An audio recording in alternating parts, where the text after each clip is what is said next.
This is the magicwordpodcast.com.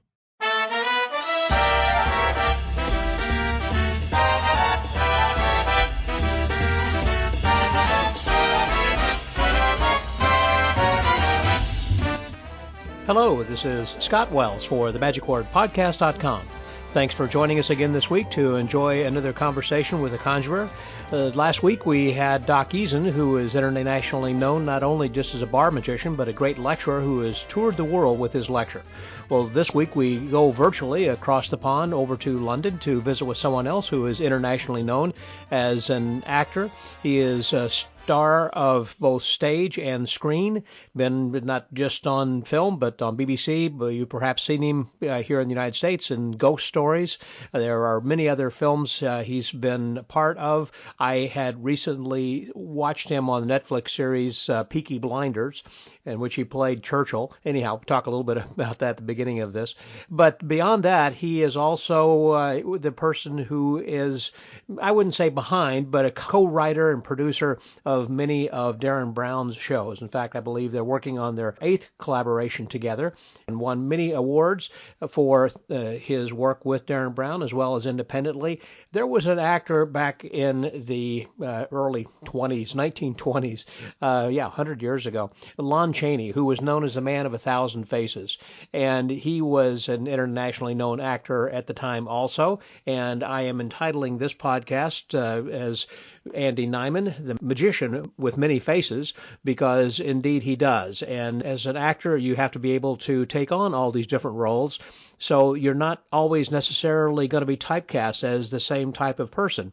And as a result, he does take on a different character, and he grows his beard or has his face in different ways. It looks different in all of his movies and everything. Anyhow, he also is just a multifaceted individual as far as where his mind goes for magic and mentalism.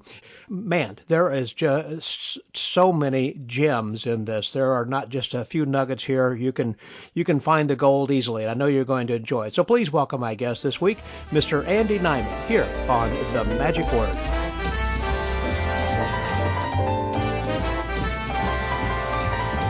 Today I have with me someone that I have been wanting to talk to for quite some long time. This has been, again, a long time coming, and as we are getting deep into the archives of the Magic Word Podcast, it's about time that we finally get around to this young man.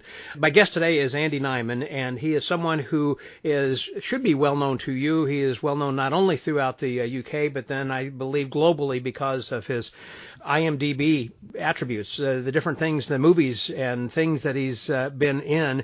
Plus, of course, you know that he's worked with Derren Brown, as it would say on Wikipedia, as an accomplished magician and a mentalist. Nyman has frequently collaborated with Derren Brown. He's co-creator and co-writer of the TV series Derren Brown Mind Control and Trick of the Mind. He and Derren wrote Russian Roulette, Seance, and Messiah, as well as 3 series of Trick of the Mind. He co-wrote and co-directed 4 of Brown's stage shows, all of which have toured and played the West End. For Something Wicked This Way Comes, they were awarded the 2006 Oliver Award for the Best Entertainment. In fact, speaking of awards, that he has won not only the Oliver Award back in 2006, but also, I believe, that same year had the Cherbourg, I can't pronounce this right, Cherbourg, thank you, Cherbourg Octaville Festival of Irish and British Film Best Actor for Shut Up and Shoot Me. Also, he is a member of the Inner Magic Circle, MIMC, is that right? Mm-hmm. With Gold Star, and also that again he has a lot of credits not only in film but also in working in plays. And I was recently on a Magic Circle lecture listening and noticed that he was one of the people, and I just had sent him a private message to say I enjoyed his performance as Churchill on Peaky Blinders that I was watching on Netflix, which if you're looking for something to binge watch, it's a great little series.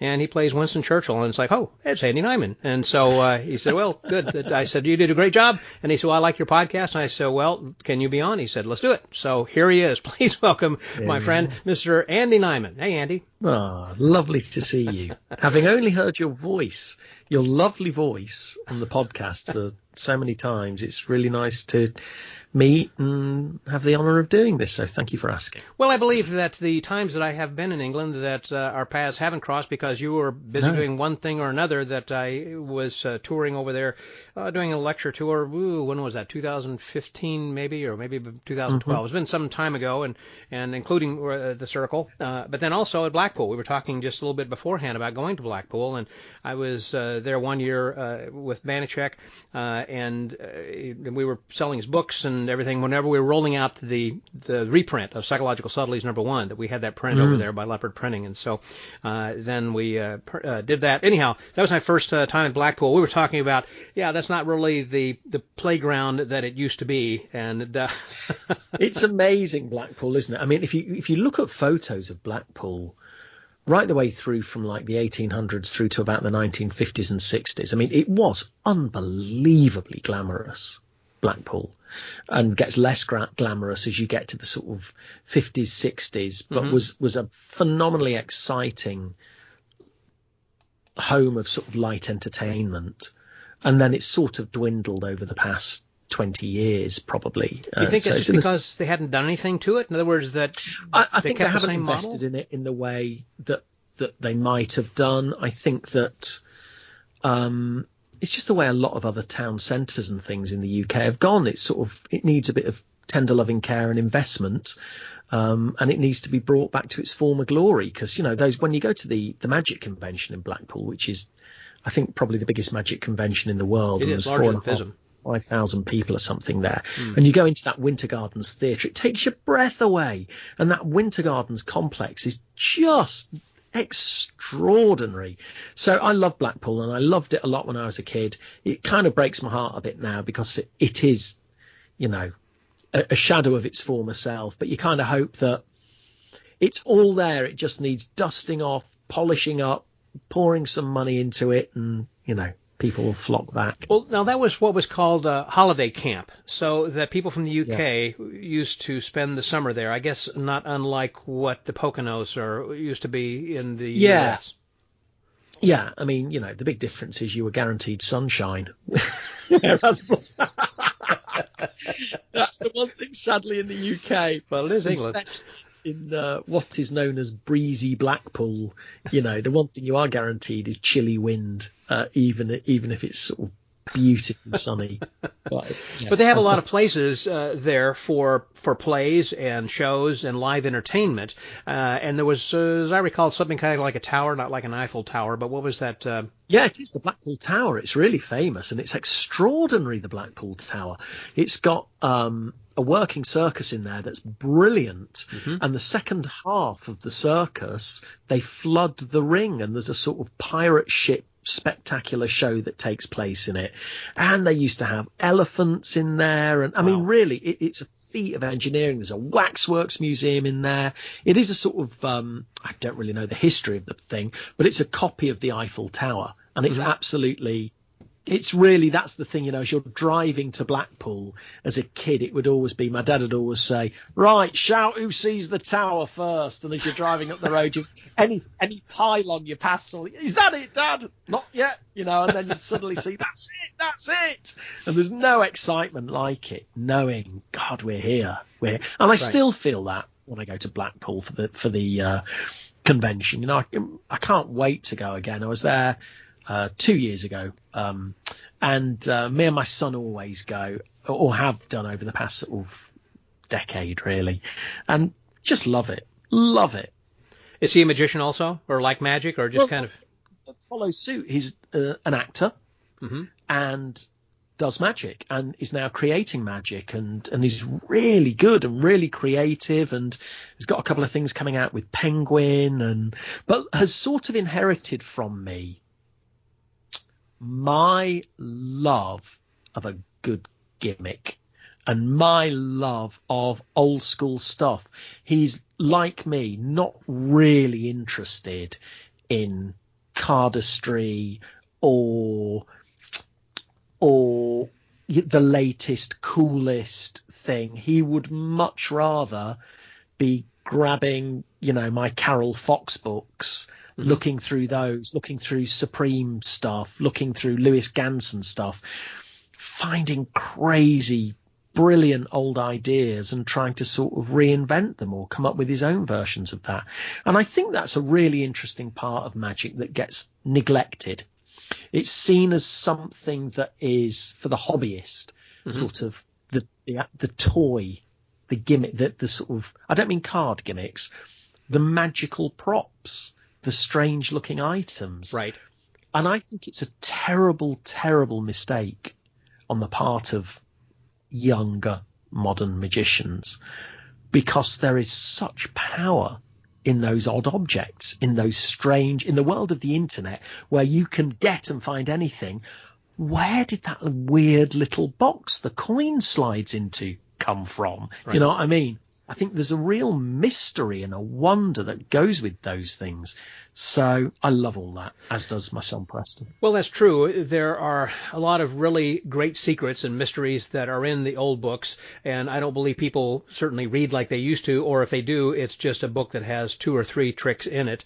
There aren't a lot of books published now. I mean, for a while there was a proliferation of books whenever we had desktop publishing, and it made it so much easier for you to do this at home. And then it got so that people were doing one trick in a DVD or something. And so I believe just with a shorter attention span, and I would blame that on the internet and television and sound bites and everything else you see, that we're not interested in the older stuff. I don't read like I used to. I pull out the magic books I had when I started doing magic, and I would buy a book. I'd buy like a John Bannon book or whatever I might have bought. Sure.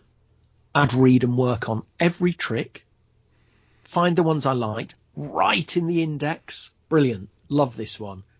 Cross, not for me. Yes. I get a book now and it's like I'll read a trick, fall asleep, go back to it a week later, have another little look. Did I read that one? Oh yeah. You know, let's try this one. Let's have a look through that. I don't know that I get bored. I hate myself for not having the same impetus to read that I used to do with magic books. I find it harder to read them. Now, some of that I think is about the way they're written, as opposed to... You talk about the author? The way that the author writes? I think sometimes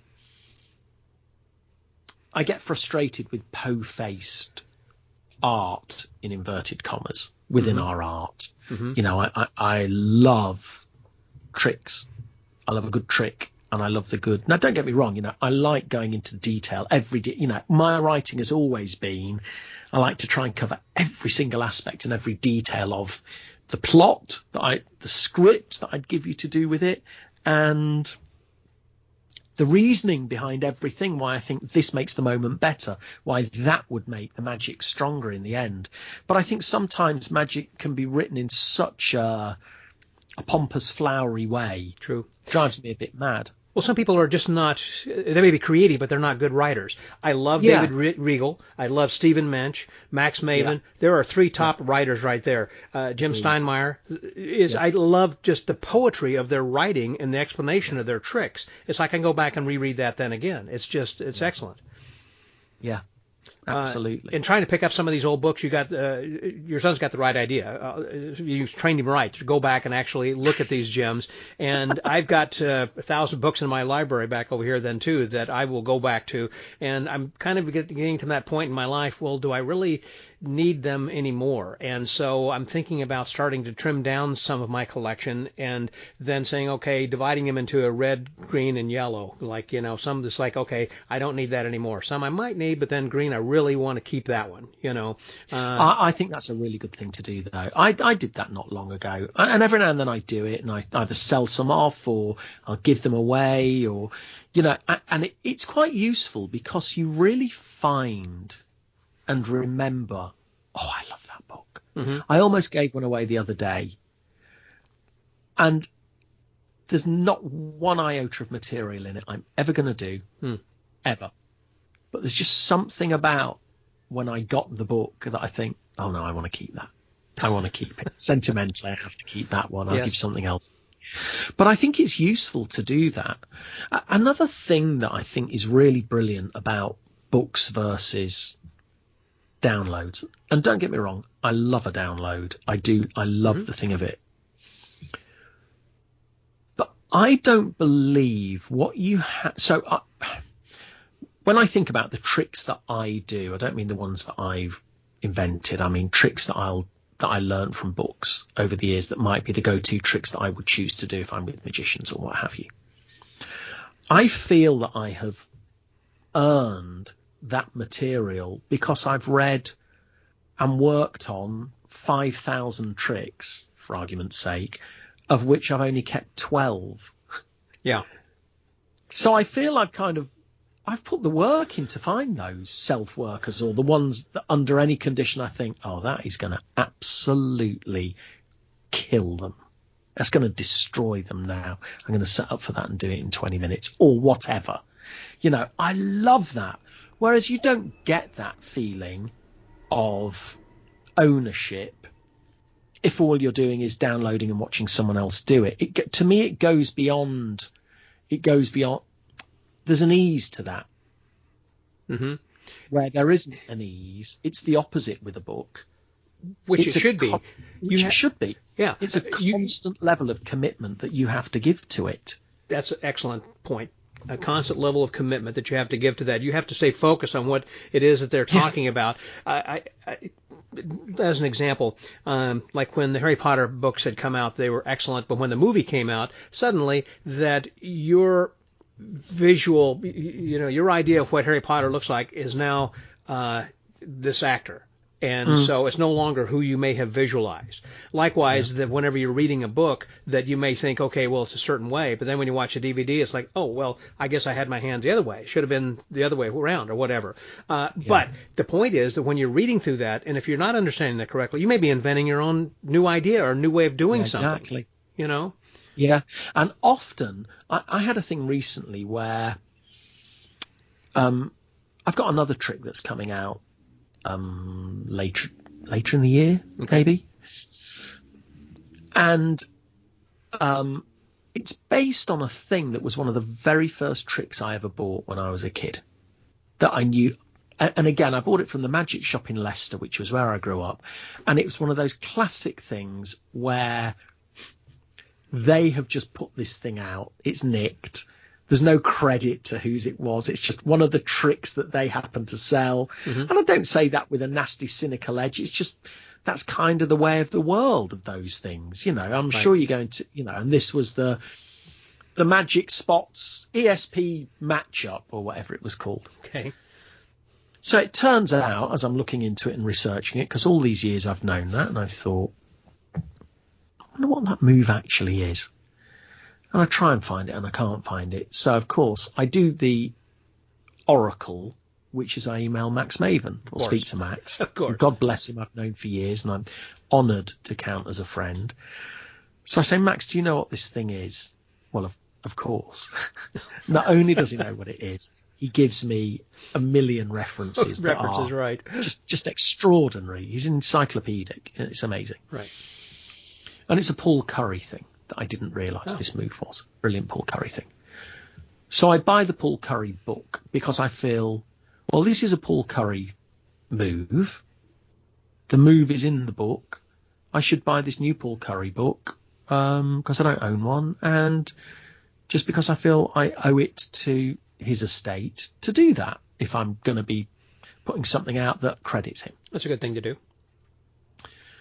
So in the book is Out of This World. Sure. His manuscript for that, which I've done forever. The version I was taught of it. I've never sat and read the Paul Curry Out of This World. Holy shit, it is mind-blowingly brilliant. And it is not the trick that everybody does. It's, it is, but the psychological wrinkles in the book, in the manuscript, are so brilliant and so elegant and deceptive. I was just thrilled to read it. Gobsmacked. Because it was like, and I learnt this thing and called Preston, my son, and was like, come on, look at this. I know you know the trick, but don't worry about that. Let's just do this. And I did it. And he was like, wow, but what was that? How's that? you know, that little moment there. I'm like, I know. That's the reason I wanted to show you. How brilliant is that piece of thinking? Just, you know, just touches that you think, oh, that's amazing. So what you're saying, I guess, that a lot of us need to go back to the original, to the source, because this has been like playing telephone, that it's passed on to someone else and they've got a variation and their variation. And when you finally learn it from somebody, it's like a 16th variation. And it's what I had a story about when I was at 4F convention, Fecker's Finger Flicking Frolic, some years ago. And I was sitting at the bar back when we were at the Forks Hotel. And I was doing this card trick. And I was showing this older gentleman who was like in his 80s, I guess, at the time or something. And as I was doing that, then I knew the name of the trick was called Dave's Delight. And so and he said, well, the way I invented it was actually this way. And then he started showing it to me. And then I looked at his name tag, and it was Dave Letterman with a D, Letterman. And And so it's like, oh, you're Dave. It's like, and so he showed me the original work on that. It's like, oh. It's like, yes, sir. I'm sorry. Now I get it. That was quite a moment. Wow. That's absolutely wonderful, isn't it? Yeah. I mean, I had that again. There's a card trick that I have done for 20 plus years, and it's an absolute favorite of mine. It's just, it floors magicians, and it's in Greater Magic. Okay. Mm-hmm. And recently someone was talking to me and they were like, have you got Greater Magic? I was like, I have, yeah. He said, it's just, I can't believe how good it is. There's everything in there. So I thought, you know what, I haven't looked at it. I got that Kaufman one when it came out years ago, and I thought, I haven't looked at it for years. And it's because it's daunting. You know, it's a big, thick book, yeah. It's like picking up a kettlebell. You know, I mean, it's... I'm just doing five rounds of lifting Greater Magic. Hang on a sec. So you lift this thing up. It's that big. And I thought I've got to get that in one hand, an Al Baker book in the other one, you know. Oh, I mean, literally, those two books you're done. What else do you need? That Greater Magic, Al Baker, Mark Wilson. You could put everything else away. Yeah. I mean, literally, you'd never need anything else. Anyway, I'm looking through the book and I'm thinking, geez, this is unbelievable. But I think I've got to find the trick, actually. That is the trick. I can't quite remember who it's by. So it takes me an hour at least to go back and forth to try and find. I think I know who it is. And the same thing. I reread this trick. I've been doing it wrong for 20 years. But what I've been doing is my version of it. Sure. And I love that because you kind of ditch little things that subconsciously you're learning and you think, I can't do that, or I don't really need that, or whatever it is. And you craft this thing over time into your thing. With your personality. Yeah. You put your stamp on it, your signature. Yeah. Yeah. Well, in that regard, you were talking about, obviously we know thousands of things and see all these things at conventions and new tricks that are coming out and lectures, and you get a lot of really great ideas and everything. But then it kind of comes down to about a dozen things that are going to be in your act, and they kind of stay in your act. There was one of the ideas, I think this came from you, that I had for years and years and years, and correct me if I'm wrong, but I believe this was yours, in which that I had a movie review book, like a Blockbuster book, and you go through and they would select the movie, and that would be then written on the Blockbuster card with their number and everything. Wasn't that yours? It is mine. Yes. Yeah, it's called Deep Red Prediction. That was awesome, and I have Thank you. I use that even as a closer. I had it in the middle part, and people were coming up and asking me later, saying, "Can I see that book?" You know, and said, "Well, that really is very, very happy." Yeah. Yeah, to know that you do. But I love that. Yeah. You know, for your point is that we have certain things that then we stay with because it's solid. You know, it's going to be working, and that's kind of what makes your reputation then too. But when you're starting to write something, and we're talking about Derren Brown and things that, in fact, the Something Wicked This Way Comes. I've got that poster signed actually downstairs. Some of my mates from Scotland had sent this to me as a gift a while back, nice. And it's I didn't get to see the play. Obviously, it must have been great because you had won the awards. But when you're writing one play after another, do you scrap everything and then kind of start all over? And how do you actually go about doing that? I mean, obviously you're building on what you've done before, and you've got a brand.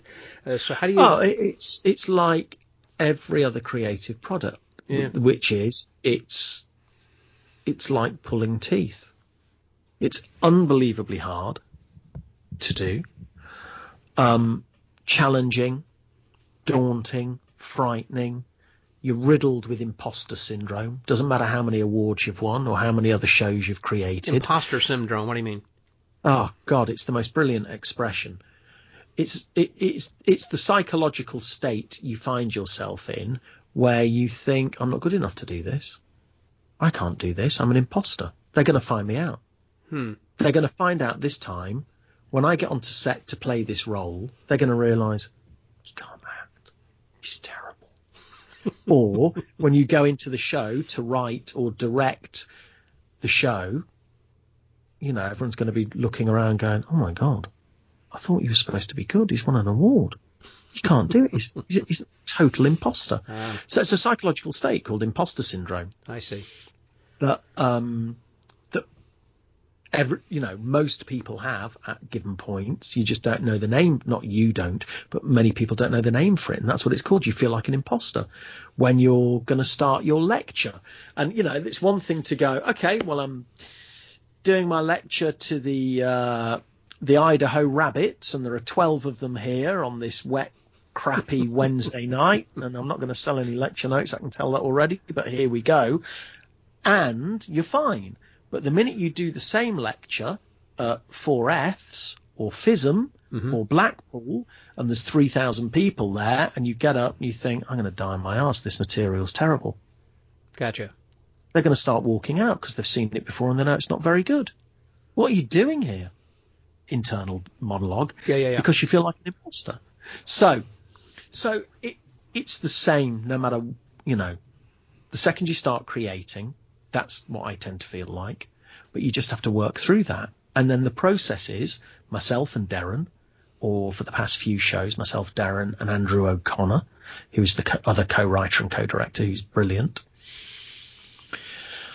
You talk about tricks that you like.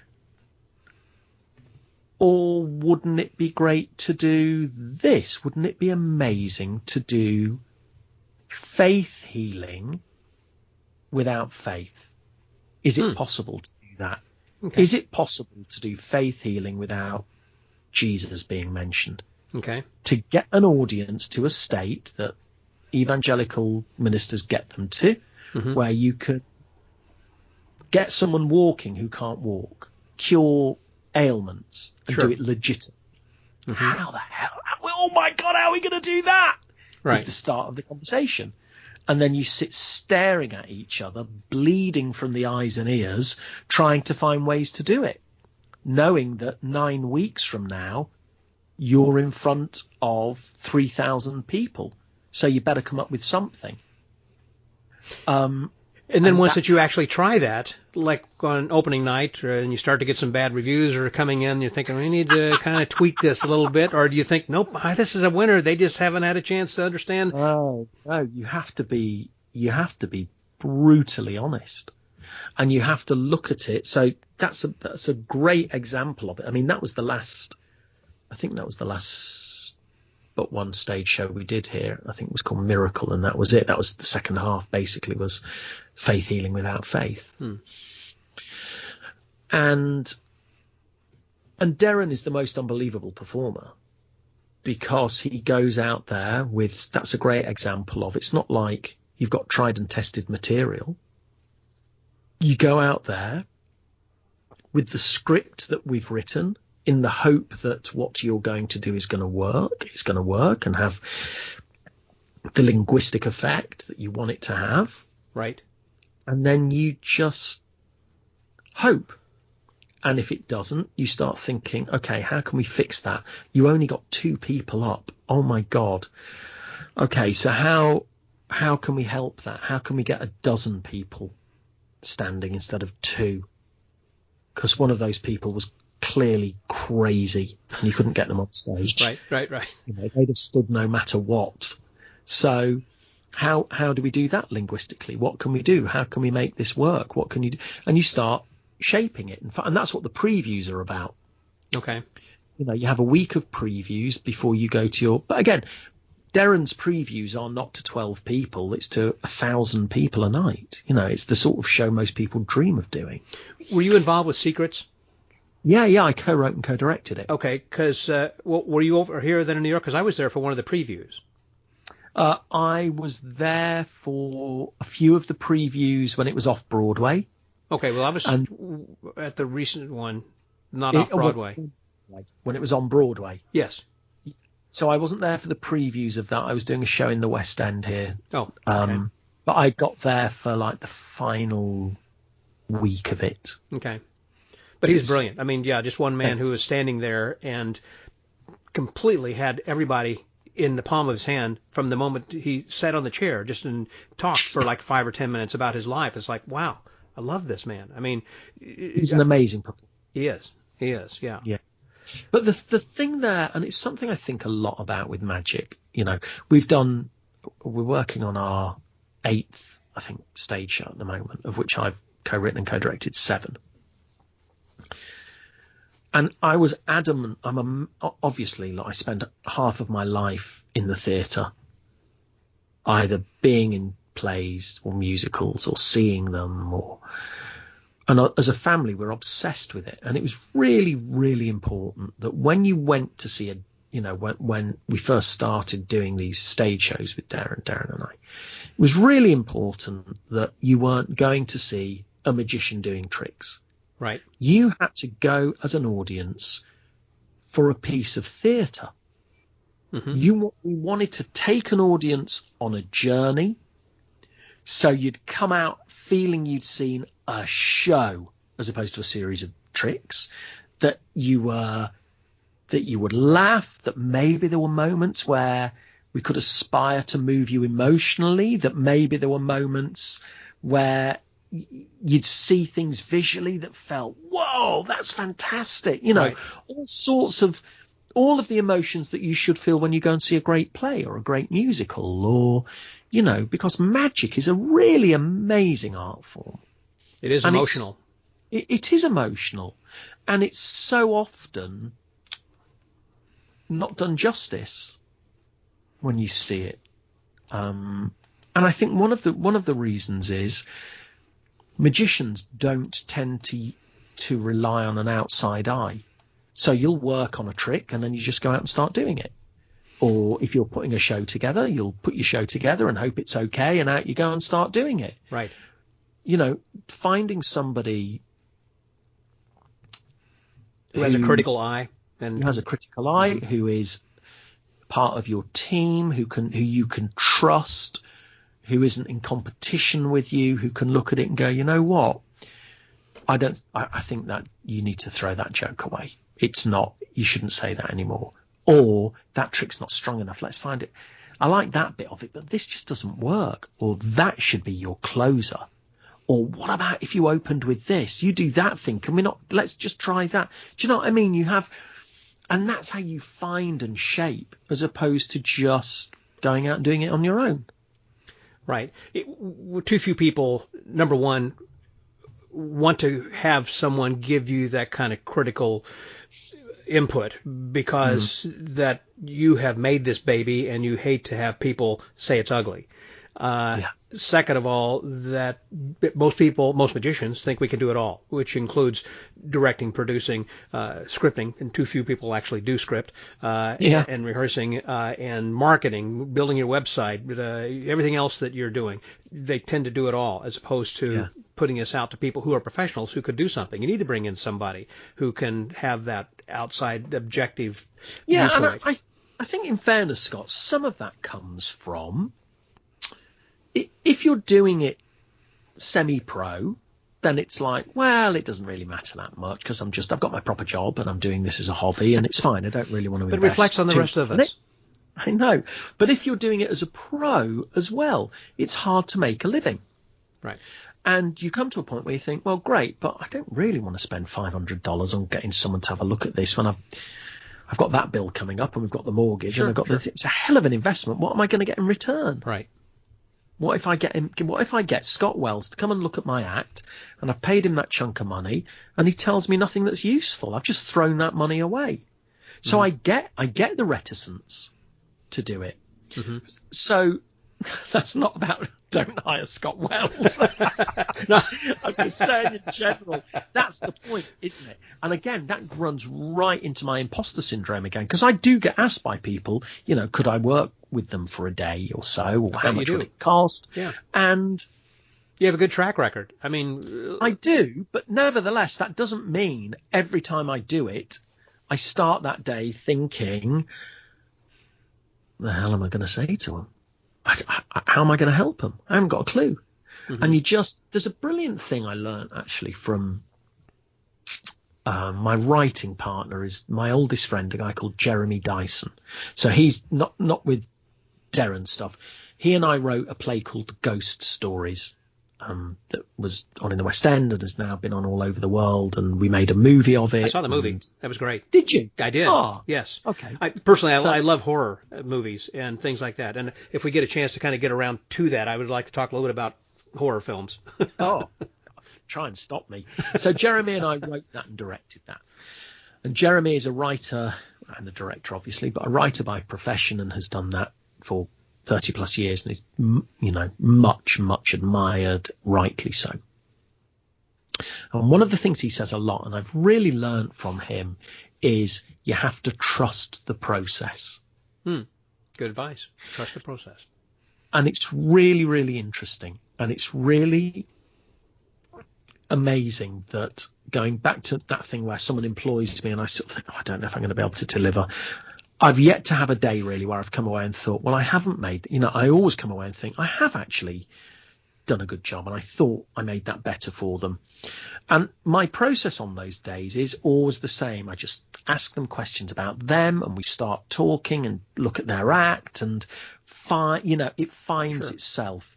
And that's the same when you're creating anything else. It's the same with a Derren show. You've got to trust the process. You've got to know there are going to be gaping holes of silence where you despair, and then you push through that, and then you get to the other side, and suddenly someone goes, what about if we did that? And what we could do it, and then you're off again, and the process is always the same.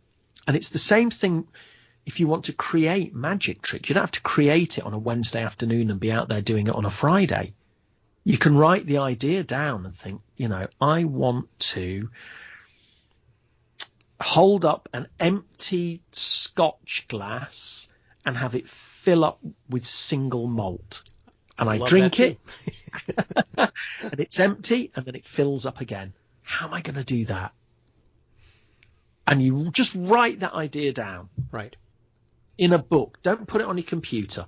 I mean, back it up on a computer, sure, but write it in a notepad. There's something about the tactile process. You write it down. And then the next day you sort of wake up and think, ooh, what? I wonder if you could do like those milk glasses. There was a way of it looking empty, and then what do I know? Well, there's a mirror glass. I could sort of use that, or this or that. No, I don't. Okay. Just write those in there anyway. Sure. And then no bad ideas. Later, come back, and you look at it again, and a week later, and who knows, 3 years later, you suddenly go, oh my God. Mm-hmm. I know exactly what it is, and you got to let creativity breathe. Sometimes that the temptation is, it's a balance of letting it breathe and having a deadline. You want to have both of those things in flux, because sometimes you need that little bit of fire under your tuchus to just keep you, okay, come on. Because the other truism is perfect is the enemy of good, which is also really true, where you think, well, no, I won't do that yet. I'll just wait till it's perfect. And there's no such thing. It will never be perfect. Mm-hmm. I look at the Ghost Stories film now and think, oh God, if I could have an afternoon in the edit, I could change that bit that really bothers me, and change that and that and that. And you've published books, you proofread them 1,000 times, right, goes to the publisher. The first time you open the actual book, the first thing you do is spot a mistake. Yeah. And just think, oh, how did I not see that? I've started to think about them as, those sort of Persian carpets that they deliberately put mistakes into to prove they're not as perfect as God. Yeah. That's the thing. Persian, one of those beautiful carpets, there's always a mistake. That's what I think of every time I have a mistake. I think it's proof. It's proof I'm not God. Well, do you think it's more difficult to have for the process in creating something or in working on a script for a new play or the play itself, or perhaps for television or for a movie? Do you mean as an actor versus a creator? Yes, I mean as an actor. As my acting career has grown, I mean, I've been doing that's what I consider to be my main career. I just wondered whether that television and movies is different in your process than for live theater, because you got to get up for every performance as opposed to once you're done, it's in the can, kind of a thing. Yeah. Well, with TV and film, it's very strange because they are completely different processes to theatre. Because theatre, on a play or a musical, whatever, you'll get 4 or 5 weeks of rehearsal where you think about every line and you'll do it, and the director will be like, what do you think this is? Or what do you think this is about? Or what if you tried that? Or this? And bit by bit by bit, you dig, or I like, the way I work is I dig and dig into the character and I make notes and you try things and you be as brave as you can. And after 4, 5, 6 weeks of doing that, you know what you're doing, and you get out there and you do it. And then the audience tells you the rest. You're feeding off each other. Theatre and film has no rehearsal whatsoever. It's completely DIY. So you're living on your own instincts. Right. And you learn it to the point where you won't freeze in terror when you get on set and realise, oh my God, there are 70 people here. Waiting for me. Waiting for me, and lights and camera, and this must be costing a fortune. And oh my God, that's Renée Zellweger or who, in the Judy film. Or whatever it is, whoever you're working with. Doesn't matter. It doesn't have to be a star. But to the point where I'm solid. Mm-hmm. And then you just do it. You jump out the plane. And every now, the director, if they're a good director, may say, great, let's try one this time, and maybe, But more often than not, you'll get, you happy? Should we do one more? Great. Okay, do one more. That's it. Okay, moving on. Thank you. Wow. Okay. And so, but I've really learned a huge amount over the past few years. My acting, I think, has changed dramatically over the past few years through accident more than anything. I think part of it, I think, is the confidence of being older and experienced. But I had a real breakthrough. It's a show that I think is on Netflix in the States, a thing called Wanderlust. And it's with Toni Collette, and it's about a marriage guidance counsellor. Mm-hmm. And I play a character who is going for therapy with his wife. And it's an unbelievably beautifully written script. Very difficult to learn, actually, because the way it's written, and again, you realise the value of a script. And again, what few magicians actually do is write a proper script or think about what is the effect on an audience going to be when they hear this. But this is beautifully written script, and it's hard to learn because it's written in a way whereby what I mean is when I think we're with the point I'm trying to, no sentence really completes. Exactly. Because he's a man who's trying to delicately find what he wants to say without offending his wife, or what he feels he can say to the therapist. So it was an incredibly complex thing to learn.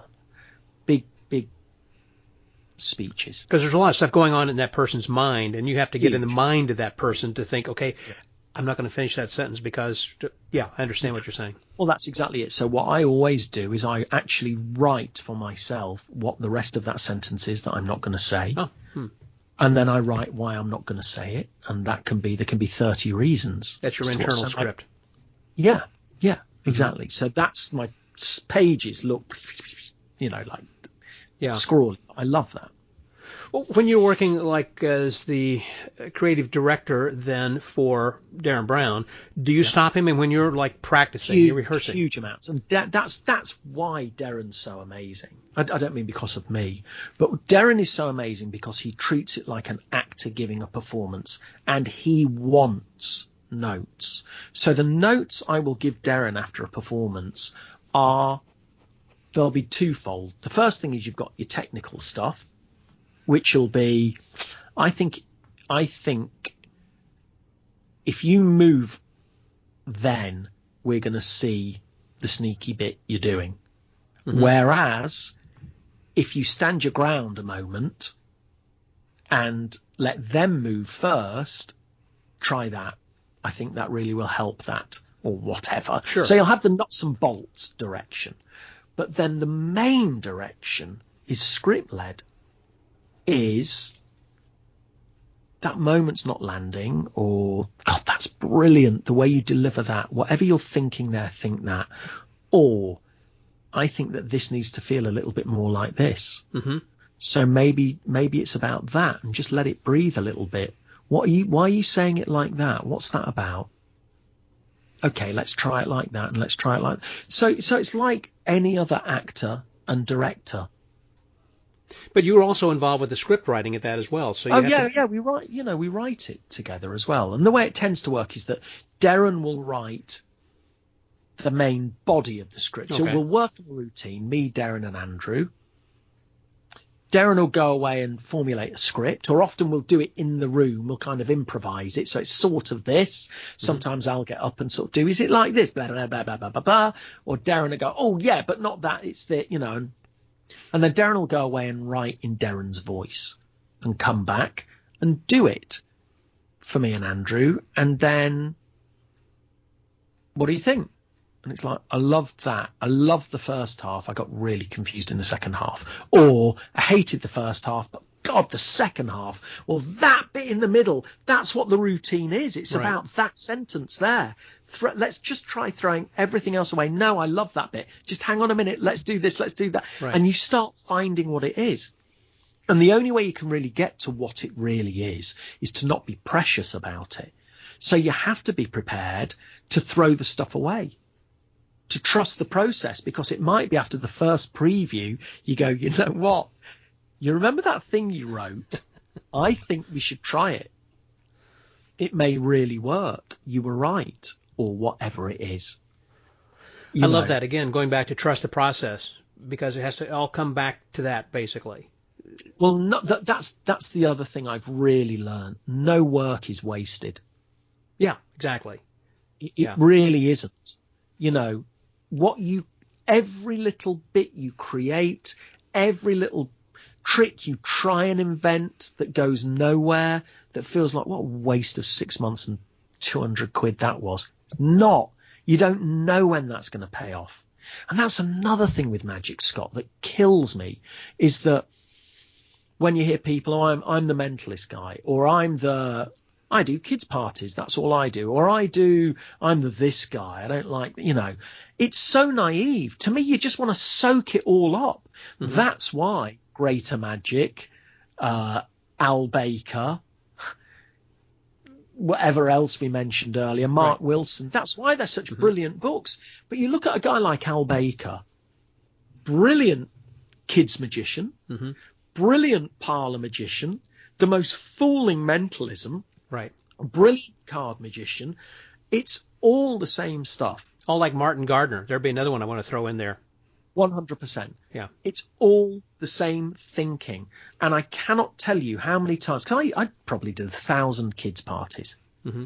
And how many times when I was inventing close-up stuff or whatever, I think, oh, there's that thing I used to do with an Oreo cookie at a kids party.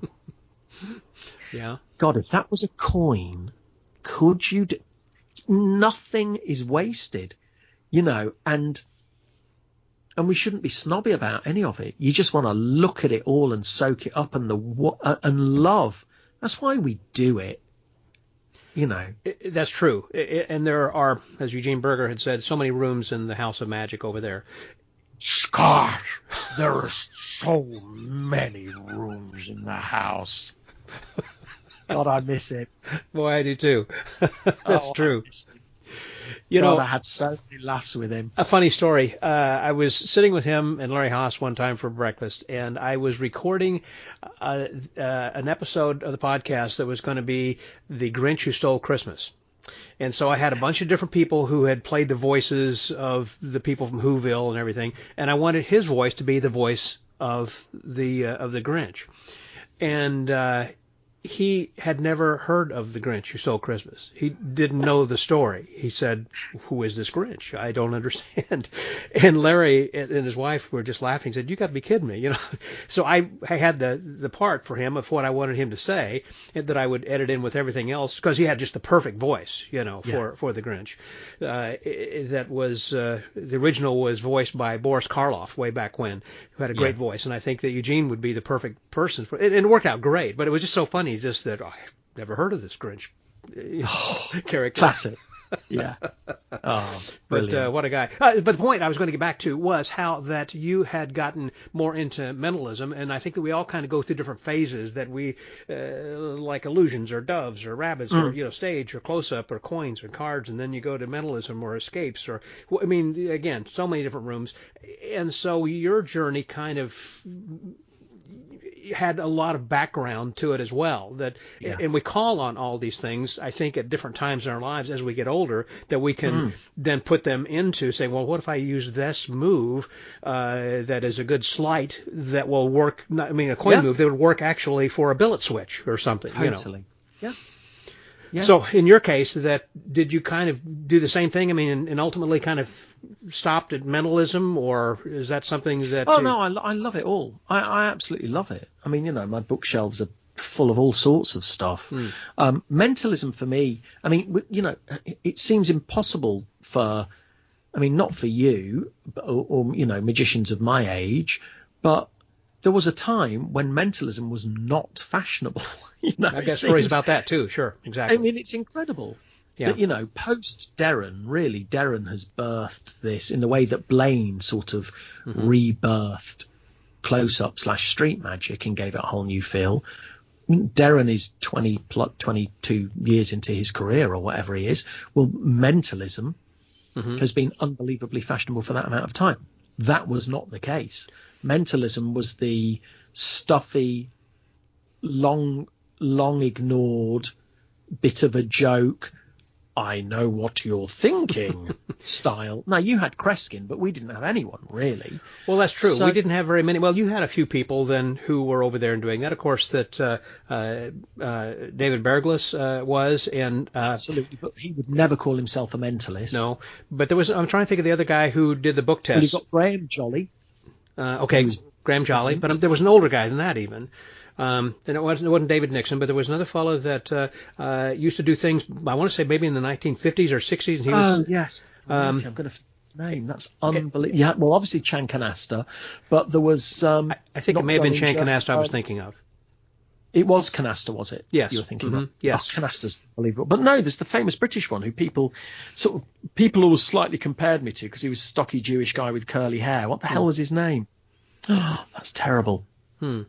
But I recall whenever that I was working with Banachek on our original project, which was Radio Magic, and we were trying to sell the cassette tapes. And I remember talking to Joe Stevens, and this was back in the 80s, like 87. And he said, nobody, first of all, knows his name is Steve Shaw. Number two is that nobody's going to buy mentalism. Mentalism is not hot.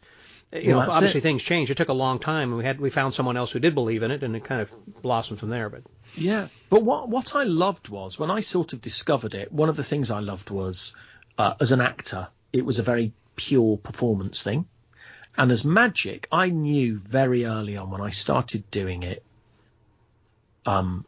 This is really the only form of magic that has a proper question mark for an audience. A proper, what the hell is going on?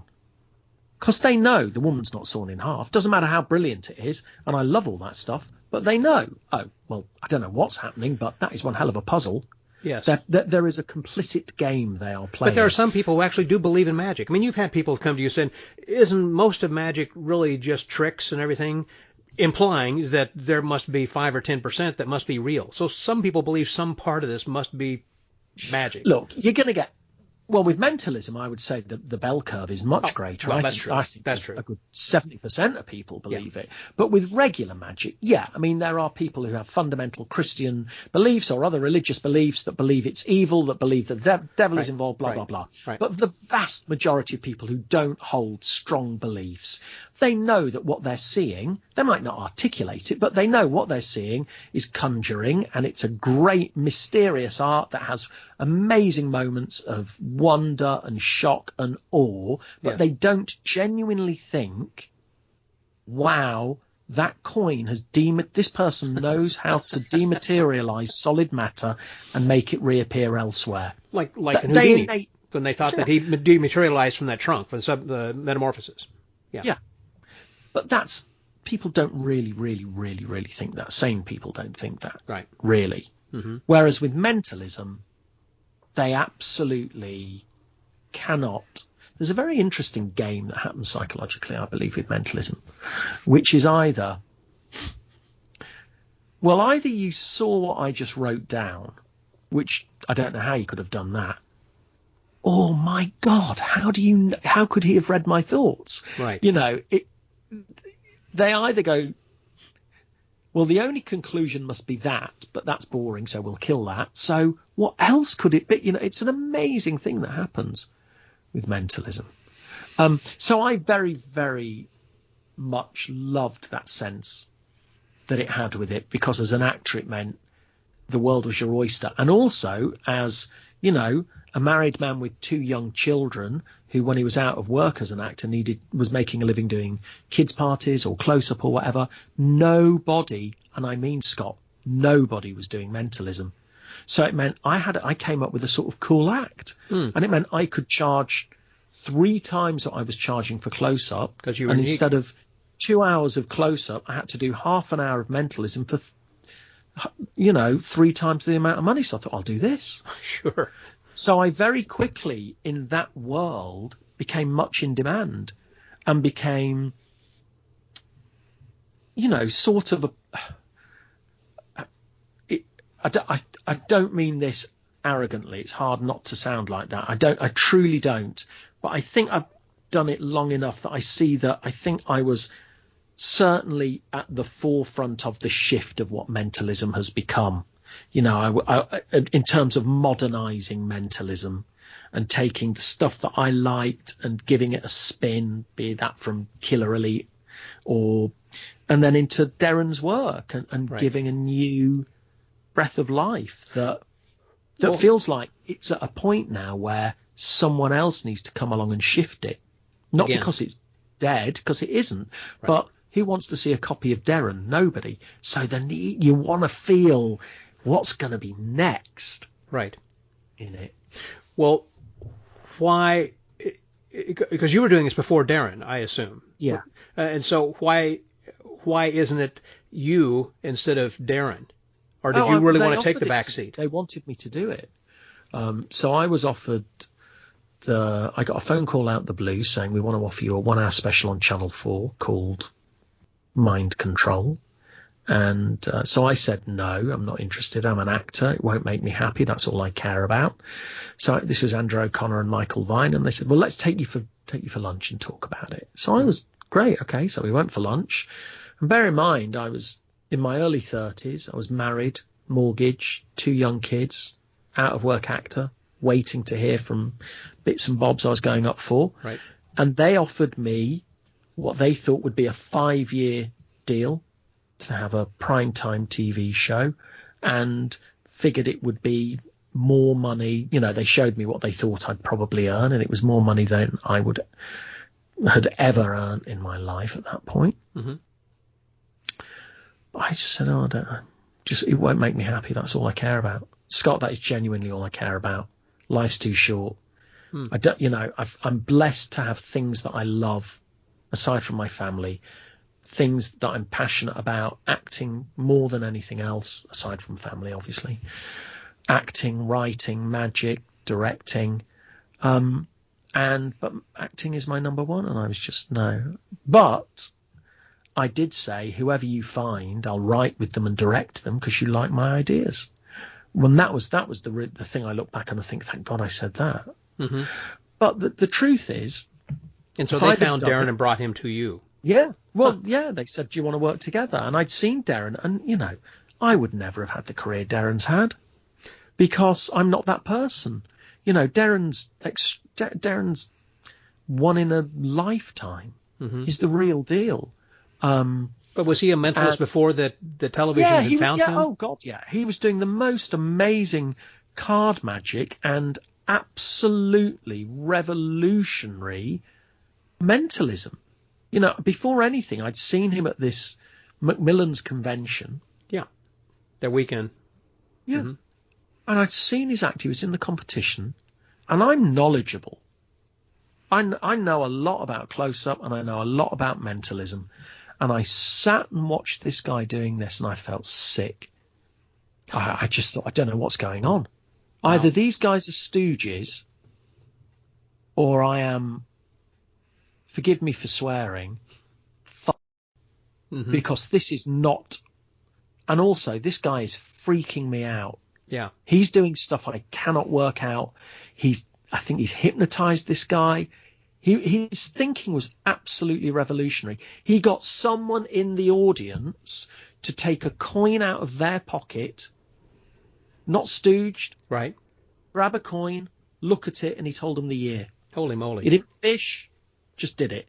Wow. It was all written up in his new books. His thinking was and is remarkable. That's not who I am. I have, we're a very good yin and yang. That's good.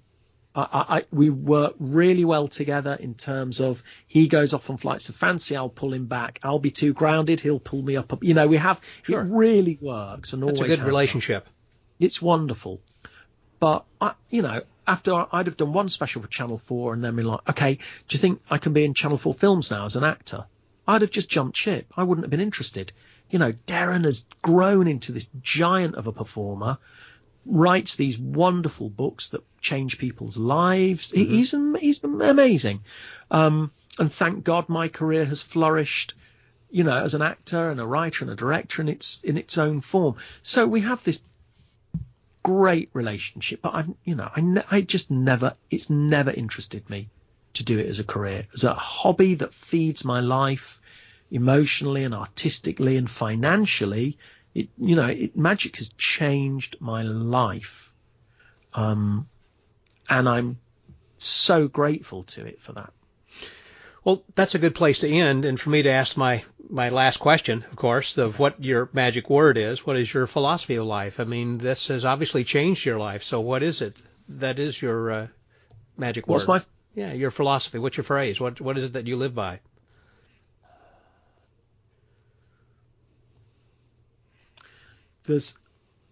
So I have two books that I wrote called there's The Golden Rules of Acting and More Golden Rules of Acting. They're books for actors, but they're for anybody. It doesn't matter. It's basically how to survive as a freelancer, and they're funny, and there are lots of quotes and things in there. And there's a quote from George Burns that's almost the first thing in the first book. Mm-hmm. And when I heard it, it honestly became a mantra for me. And it's this: I'd rather be a failure at something I love than a success at something I hate.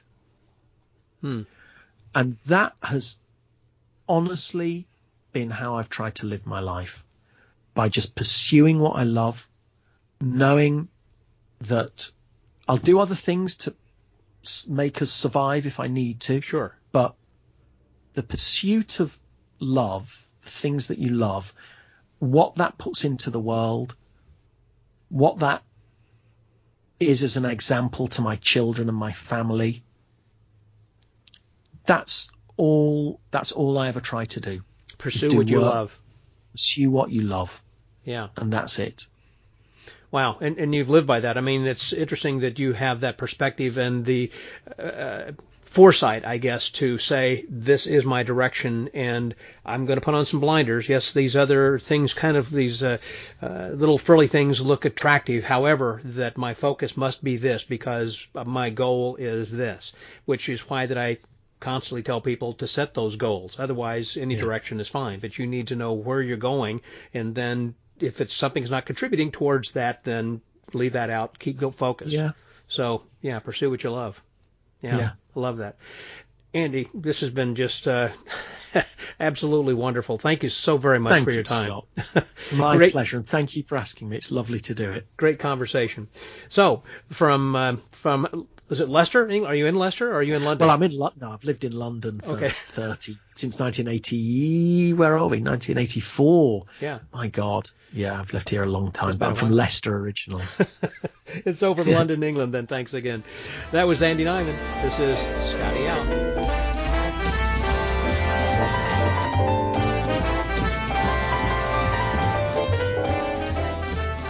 Man, I wish I had a voice like Andy. I tell you, it's so calm and soothing. It's one of those things, I think if I were to listen to him just, I don't care, read nursery rhymes or anything at night, I could go to sleep so much easier just to the lilt of his voice. He just has not only great diction, but just a very soothing voice.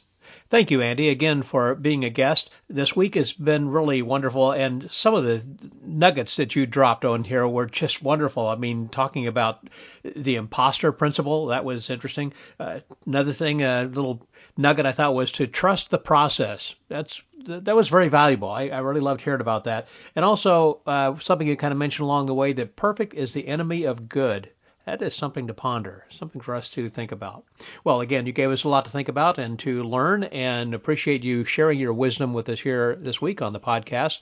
And I want to encourage the listeners to come back each week, and also to be sure and subscribe to the pod letter. As we reach 1,000 people who have subscribed to the pod letter, I will announce that person's name as soon as we hit 1,000. And so hopefully it'll be coming up fairly soon. And also, if you have not yet subscribed to the YouTube channel, that is youtube.com/TexasMagician, please do that. So until next week, stay well, get booked, and remember to be a failure at something you love rather than being a success at something that you hate. And to always pursue what you love. This is Scotty out.